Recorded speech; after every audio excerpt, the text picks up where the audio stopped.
Welcome to the Newsa-Cast YouTube channel. These Red Smith Banquet throwbacks are exclusive interviews of sports legends, powerful media personalities, and influential coaches. You won't find these anywhere else. Subscribe below and enjoy.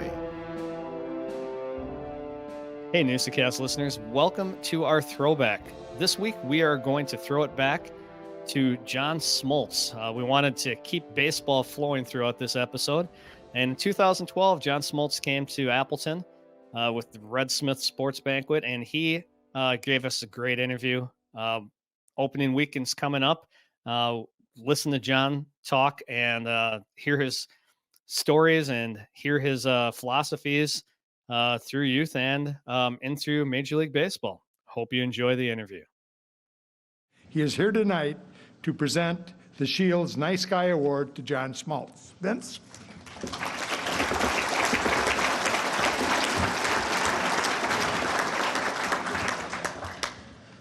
Over the past 20 years, John Smoltz has attended numerous sports banquets and award ceremonies. He's been presented with great awards of importance and stature, including the National League Cy Young Award, the National League Championship Series MVP Award, the Branch Rickey Community Service Award, the Roberto Clemente Community Involvement Award. Those awards were presented to John while at elegant banquet halls and resorts in metropolitan venues throughout the United States. When he received those awards, John was introduced by distinguished presenters, including former players, managers, and major league executives. Tonight, on this mid-January night, while it is 60-plus degrees back in Atlanta, John is in northeast Wisconsin. It's about 8 degrees outside. Wind chills are expected to dip well below zero. The roads are dangerously icy, and he's staying in a hotel that ESPN analyst Chris Carter once claimed was the worst hotel in the NFL. On top of that, John has to speak to about 1,500 severely depressed Green Bay Packer fans.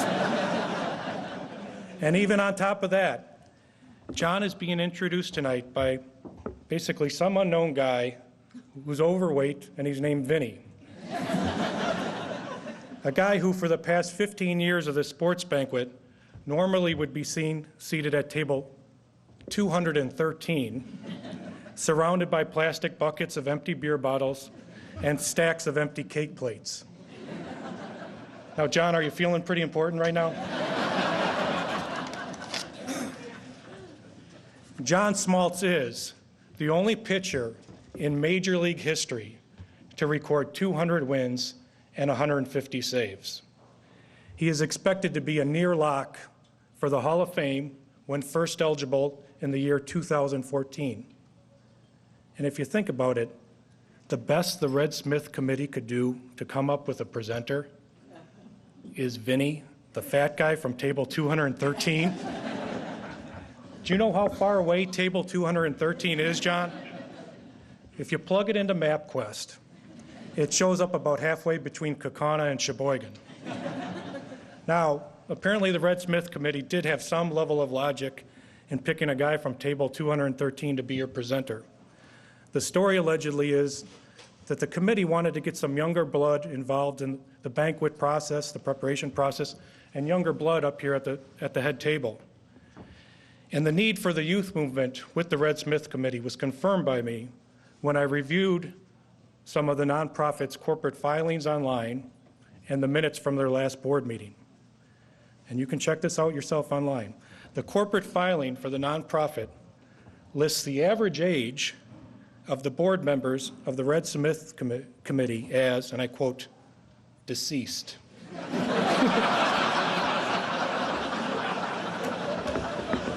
I resemble that. Yeah. The minutes from the last committee meeting reflect that there was a heated dispute, as to whether the committee members' banquet table should be stocked with free Miller Lite beer or stocked with free Miralax or Ensure. The minutes also, and this is true, Chuck can confirm this, the minutes also reflect that the committee no longer wanted any guest or presenter who needed an oxygen tank or respirator at the head table. Now, John Smoltz's career on the field, but more importantly off the field, makes him one of the most deserving recipients of the Nice Guy Award in the 47-year history of this banquet. John has donated thousands of hours of his time to help charitable programs in the Atlanta area and throughout the United States. On his own, he has raised millions of dollars for charitable programs. Some of the primary recipients of his efforts include the Atlanta Community Food Bank, Kings Ridge Christian School, the Atlanta Braves Baseball Academy, and the Power to Grow Ministries. Fighting hunger through his local food bank has been a passion for John for decades. Most recently, he teamed with Chevrolet for the food bank's Drive Away Hunger program. To his teammates in his 22 years in the majors, John was known as Mr. Clutch, and his statistics back that up. You can see that in the Red Smith program. He was an 8-time All-Star and helped lead his team to 5 World Series appearances. John's teams made the postseason 14 times. His teammates could also count on John to keep things light in the clubhouse, as John was known as one of the most notorious pranksters in baseball. Beyond baseball, John has always been a highly competitive athlete. He was an all-state high school basketball player in Michigan and received a scholarship offer for both baseball and basketball to Michigan State University. And he is still a highly accomplished golfer. He once shot a 72 at Augusta National, and last year he played in a professional tournament on the Nationwide Tour in Georgia. Outside of sports, John has many interests, including music. Both of John's parents played the accordion, and John began to play that instrument when he was only 4 years old. With his competitive spirit, John soon became an expert at the accordion and won in-state and out-of-state contests. Beyond his speech, that you'll hear in a little bit, John had planned to play the accordion tonight for the banquet crowd. But I'm sorry to report that, unfortunately, the instrument was accidentally misplaced by the local baggage claim office. But being the nice guy that he is, and knowing the crowd that he was going to play to, John planned to play the song, "The Sun Will Come Out Tomorrow," from the Broadway musical Annie, to help all of us Packer fans get through our post-weekend depression. Thanks for the thought, though. Now, finally, for his great work, both on the field and especially off the field for numerous charities over many, many years, I hope all of you here in Big Ten country will welcome back a Michigan native with a warm round of applause as I invite John Smoltz up to the podium to receive the 2012 Shields Nice Guy Award. John.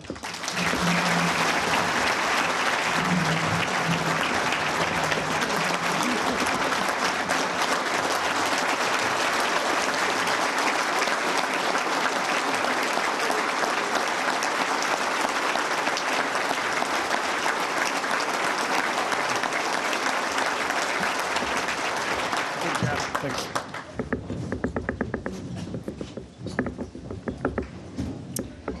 I don't know how this thing keeps moving. Have you been watching it? Yeah. By itself. Thank you very much. It truly, everybody that I have met here wanted to know what I thought when I got to this room. And I really didn't know what they were talking about when I got to this room. But when I seen how many people are in this room, it's truly a tribute to you all for all that you have done. And by the way, I never said you all growing up in Michigan.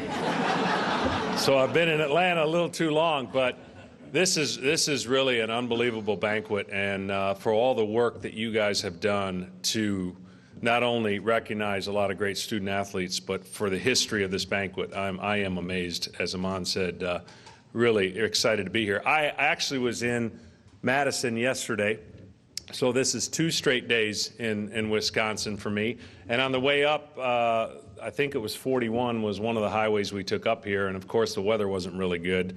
But I'm used to that. But we had to stop because there was an accident. And We left plenty of time. It wasn't a matter of whether we're going to get here, but you're sitting on the highway and not much is moving, and you contributed to the snow. And finally, I just got out of the car just to see what was happening. So I went up and saw that the police officers had closed off 41. There wasn't any movement. And I said, do we have any kind of ETA here? I got to get to a pretty important banquet. And he said, no, we really can't move.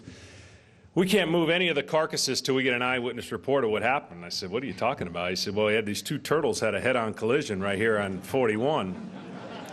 I said, are you serious? He says, yeah. He says, we need an eyewitness report, and we've asked everybody, and no one saw it. I said, well, have you asked the snail that's sitting there on the side of the road? And he said, no, come to think of it, we didn't. He said, so we go over to ask the snail, and he says, did you see this? He said, yes, sir, I saw everything that happened. He goes, all right, great. Would you give us an eyewitness report of what happened? He said, I would, but everything happened too fast.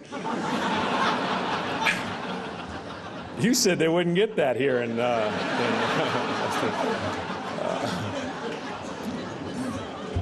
But I am honored to be up here. A lot of distinguished guests and recipients. I hope to share a little bit about myself to explain why my career or my personality or character took its form. But before I do that, I feel like I'm equipped with a lot of the dignitaries up here, general managers and presidents of organizations. I've won 6 fantasy football championships, so I consider that if that's something, I mean, you gotta.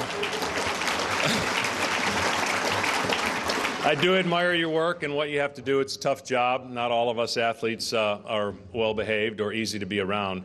But I am a sports fanatic. I didn't start out that way. As a sneak preview of one of the towns and states that I can say this, that people actually understand that I did play the accordion. Nobody else understands that in most parts of the country. At the age of 4, I come from a family of 3, a brother and a sister.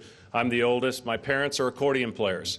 They're accordion teachers, so I was next in line. I was the firstborn, and they strapped the accordion on me when I was 4, and it was bigger than me. And life, Lawrence Welk, every other day we watched Lawrence Welk. And back in the 8-track days, polkas every single day in the car. So that's what I knew, and that's what my family was so proud of. I had a world-renowned great uncle that played the accordion and was famous, and my parents still play today. My dad's in a band. He's 68 years old. You can look him up online. He'll play a gig in a basement. He doesn't matter where it is. He will play. And I was just following the family tradition. At the age of 7, I had been playing for 3 years. And the accordion, for those of you who don't know, is a tough instrument to play, and you must be very disciplined and diligent. You can't miss too many lessons. And I didn't. But at the age of 7, sitting at a gas station in front of my mom in the car, I just asked her, I said, you know what, Mom, I know what I'm going to be when I grow up. I know my dream. And she said, really? I said, yeah, I know it. She said, what is it? I said, I'm going to be a Major League Baseball player. Now, my parents knew nothing about sports. They claim they know everything now, but they knew nothing about sports. And she just calmly said, that would be fine. That's great. We want you to pursue your dreams. We think that's great, but have a backup plan. And I knew it right then, what my backup plan was. And she said, okay, well, what's your backup plan? I said, if I don't make it as a Major League Baseball player, I'm going to be a gas station attendant. And that's a wide range. And she just said, okay, let's just kind of keep that between you and I. But an Italian, 100% Italian mom and a German, Czechoslovakian dad, I really did learn everything from them. Very grounded. 2 people. They taught me, the most important thing, obviously, is faith in God, and then family, and then school, and then sports. They never, I'm sure, dreamed that sports was going to take me to where it did, but that same drive that I learned in playing the accordion, I was able to learn in baseball. I'm very goal-oriented, and I'm very determined in what I do. I'm either all in or I'm not, and I would just start in the backyard with a rubber ball, in a home that wasn't very big in Warren, Michigan, and I just started throwing. I'd watch a game on TV, and then I'd throw. And I'd emulate all the Detroit Tigers growing up. Everything that they did, I did. And that's how I self-taught myself to play baseball. They still encouraged me to play a musical instrument. I played the drums for a while, but ultimately they knew my passion was in baseball. And they taught me a character and a moral fiber that I've never forgotten. I was basically the nerd growing up. I mean, I was a geek. I didn't do anything stray from being bad. I just focused on everything there was in baseball. Sports helped me from probably getting beat up in high school because it isn't the pressures that you deal with today. But I was one of those active kids that always pushed people. I loved football. I loved basketball. Basketball is my passion. Basketball is what I wanted to be. Baseball was a smarter choice. But throwing a football, I could throw a football 80 yards without a blink in the eye, but I couldn't take a hit. So my dad prevented me from playing in high school, and I'm glad he did, but I was begged every day. I love sports. I love getting outside, shoveling the basketball court, playing with the chain nets. It was my passion. It was my desire. I stayed out of trouble. I never even thought about wanting to get in trouble because sports was that important to me. One thing you need to know about me, I do like to have fun, tell a corny joke, which you already saw. My good friend Jeff Foxworthy hates this when I tell him. The people that basically I write jokes for him, but that's okay. But one of the things that I love about sports is the experiences that you have and the people you get to meet and the things that you'll cherish for a long time. I still play today. I'm playing in rec basketball league. I want to do it until I can't do it anymore. I never thought that I would do some of the things in life that I've done. I never thought that a 4-year-old to 7-year-old accordion player would have dinner with the president twice, play golf with Tiger Woods, meet all the people that he's met, and do the things that I've done. I owe a lot of that to my family and the support they gave me. My parents didn't know much, as I said, about sports, but they gave us the support we needed to attain any dream that we wanted. And this certainly seemed unrealistic and far-fetched at best. The family was not real happy around them for letting me make this decision, but I think things worked out okay after that. One thing that makes me who I am is my parents taught me never forget where you came from. We didn't have a lot of money growing up. My dad worked 3 jobs. I already told you he played in a band at night. He owned a Sony dictating machine, retail shop, so we had the latest, greatest Walkmans that first came out, but the 8-tracks, always took precedence. My dad taught me not to be afraid of who you are and make fun of yourself. That was evidenced by the fact that he was a salesman by nature, but he drove in a red Maverick, if you can imagine this, and this is how he promoted his product. He had an adding machine painted on a red Maverick. So the top of the car had the huge paper coil coming out, and the hood, the front hood, had all the numbers and adding machine that you would dig. So it was enough to have that car. Imagine getting driven to school in that car. I told my dad, I said, Dad, I'm in between sports. Since I don't play football, the coach wanted me to stay in shape. If you'll let me out about a mile from school, I'll take it from here. It didn't matter. He wasn't afraid of who he was or what he represented, so that was a very important trait. And they also told me don't forget where you came from. A lot of things in sports can get played out in a way that is not favorable, and that's a shame because that takes the headlines. Sports in general and athletes have done a lot of great things for life, but we always focus on the negative. One of the things I've been able to do with the platform that was given to me is make a difference. And everywhere that I've gone, my family used to say, make wherever you're at better by the efforts that you can bring about the light of an organization, a charity that wouldn't have it. That's been my desire. It's been my motive. I told my best friend growing up, if I've ever changed, as soon as I come home, slap me in the face, because I never wanted to be one of those guys. So I don't know technically what makes a good guy, but I can tell you that I thank the accordion because I haven't met too many not-so-good guys that have played the accordion. But my parents are to thank because of the efforts that they instilled. My mom stayed home. She was fortunate to raise us, which was an important trait that doesn't always exist today. And I think the one thing that being with the Atlanta Braves for 20-plus years in the community there, I've kind of settled in with my wife, Catherine, and 6 kids that we have back there. I told people yesterday that I have a bucket list, but it's not the bucket list you would think about. It's the bucket list of things I said I would never do, and I'm doing them. And the good Lord is the only reason why I'm doing them, because I never thought I'd start a Christian school back in 2000. We have. It's 12 years running. That's a journey that if I knew the rules, I never would have got in.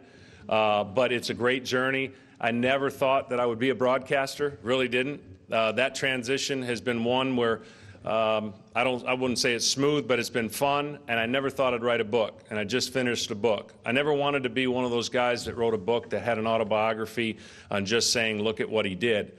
The reason I ended up doing a book, and hopefully it'll come out in Father's Day, is I think there's a lesson and a story that I have applies to a lot of young children and adults who are struggling with certain things in their lives. And I've been one that's had to overcome a lot that you wouldn't know, and that's pretty much the snippet of the book. One of the things that I'll share, and I have shared in the book, and if it's the only thing you remember from my speech, great, but I like acronyms. Acronyms to the point where I like saying it, the word acronym, because it makes me sound smart. And I think I know the meaning of the word acronym. But the acronym for me, if you know John Smoltz, you know failure has been a big part of his career, but it's been the motivator and the reason that I've had success. Because I believe a lot of kids and a lot of adults are choked off their dreams because they don't understand what failure really is. It should be a platform to be better. And failure for me, and the acronym of failure, goes like this. Fear and insecurity leave unrealistic expectations. Fear and insecurity leave unrealistic expectations. In the athletic sports world, there's a lot of insecure athletes. We're supposed to be tough, we're supposed to be better than the next, but the fact is the ones that are great and truly meet the championship type platform are the ones that have learned perseverance and failure. And so that's a big part of my story. And through the school and through all the different endeavors in charity, failure does come in the midst of all of it, and you learn some great things. Vince mentioned golf. It's a passion of mine. My next goal in life is to play on the senior tour. I've got 6 years to either ruin that or choose that will be the dream. I don't think it's any different than the 7-year-old dream I had when I was sitting there in a. By the way, we owned a Pacer. I was sitting in a Pacer when I told my mom that. So you can see they weren't ashamed at all of what they were, what they played or what they drove. But I truly still dream about things. You have to adjust. We're all facing tough times today. It's all relevant. We all deal with it.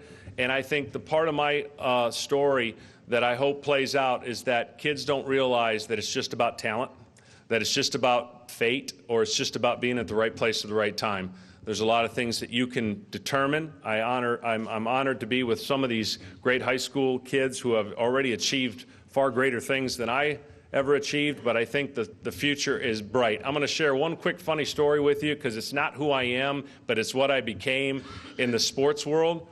In the sports world, especially baseball, I wasn't afraid. Like Amon said, I wanted to do whatever it took to win. I've engaged in some of the greatest challenges, the no-win approaches in my life, meaning I took on challenges that probably most people wouldn't have. And one of the ones that I took on was when I went from starter to closer.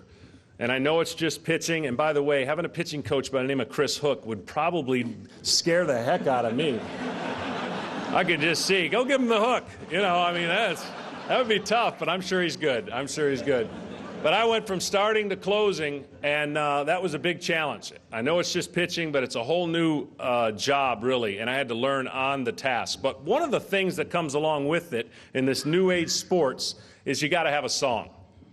And the PR department came over to me and they said, all right, what's your song? And I said, what do you mean, what's my song? Everyone's got to have one. You know, when you come out to the mound or come up to the plate, you got to have a song. We're going to play it. I said, I played the accordion when I was 4. I mean, I don't even know the words to one song. I don't care. Make it natural. It ain't my gig. So for the first 15 or so outings, I didn't even care and know what they were playing. When I came through that door, that was a rush of adrenaline that you cannot get as a starting pitcher. I always tell people, as a starter, it's like driving your car, starting it here in Wisconsin, letting it warm up for 10 minutes, you know, get the ice off and then take your time to work. Well, as a closer, it was like start it, rev it up to 100, and go as fast as you can, hope you don't hit nobody. That's the difference in adrenaline between the two. So I'd hit that door, and my first thought, believe it or not, was, John, you got a good chance of giving it up today. Get locked in. And that was my whole focus. So this one day, I'm just as determined as ever. I'm coming through the door, and unbeknownst to me, Dancing Queen is playing over the stadium. I promise you, I got the CD. It's not that I'm against ABBA or anything like that, but it threw me for such a loop that I got to the mound, and I'm like having to refocus, like, how could they be playing Dancing Queen?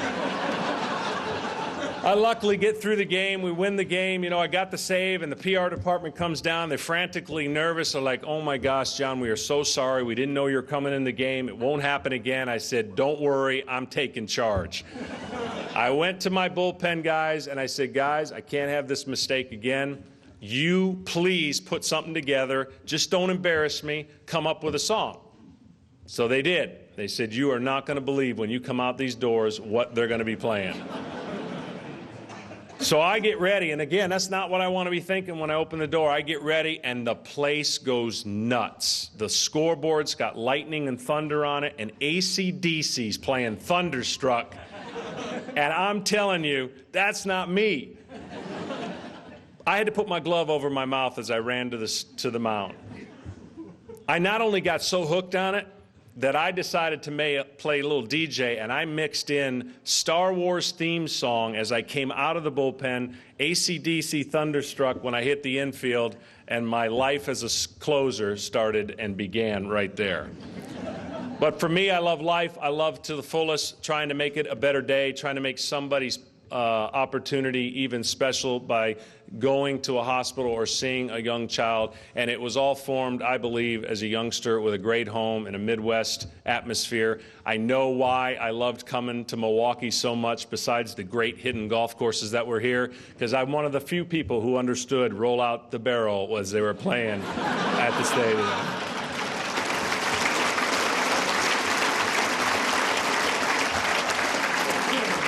With that, I hope that I do the award justice. Nobody's perfect. We all can fail, but the good Lord has given me an incredible protection and incredible vision. And I thank you all for the time that you have spent here listening to us. And I'm really honored, and I will never forget this night. Thank you very much.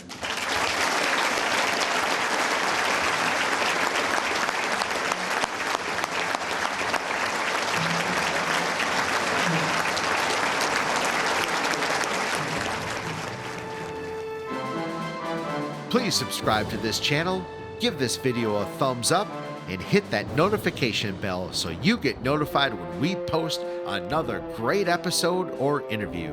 Download the podcast on Apple Podcast, Spotify, or wherever you get your podcasts. Thank you for your support.